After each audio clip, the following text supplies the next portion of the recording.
بسم اللہ الرحمن الرحیم۔ السلام علیکم دوستو۔ حضرت عبداللہ بن عمر رضی اللہ تعالیٰ عنہ فرماتے ہیں کہ جناب رسول اللہ صلی اللہ علیہ وآلہ وسلم کی زندگی میں جب کوئی شخص خواب دیکھتا تو نبی کریم صلی اللہ علیہ وآلہ وسلم سے بیان کرتا۔ ابن عمر رضی اللہ تعالیٰ عنہ کہتے ہیں میری خواہش تھی کہ اگر میں کوئی خواب دیکھوں تو نبی کریم صلی اللہ علیہ وآلہ وسلم سے عرض کروں۔ میں نوجوان لڑکا تھا اور میرا سونا بھی مسجد میں ہوتا تھا۔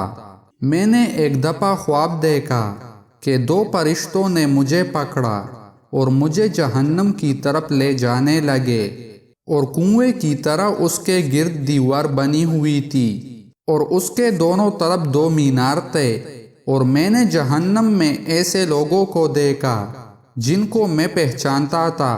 میں نے پکارنا شروع کیا کہ میں جہنم سے اللہ کی پناہ چاہتا ہوں۔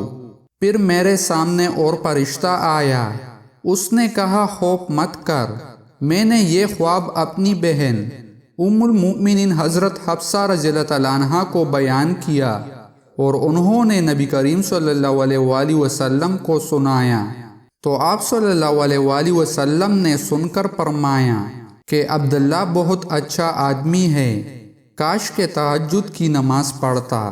اس کے بعد حضرت عبداللہ بن عمر رضی اللہ تعالیٰ عنہ پابندی سے تہجد کی نماز پڑھتے اور رات کو کم سوتے تھے۔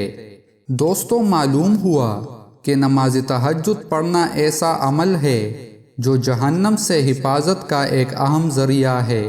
اللہ تعالیٰ ہم سب کو تہجد پڑھنے کی توفیق عطا فرمائے، آمین۔ دوستو، مزید اسلامک ویڈیوز دیکھنے کے لیے ہمارے چینل کو سبسکرائب کریں اور ویڈیو کو لائک اور شیئر کریں۔ جزاک اللہ۔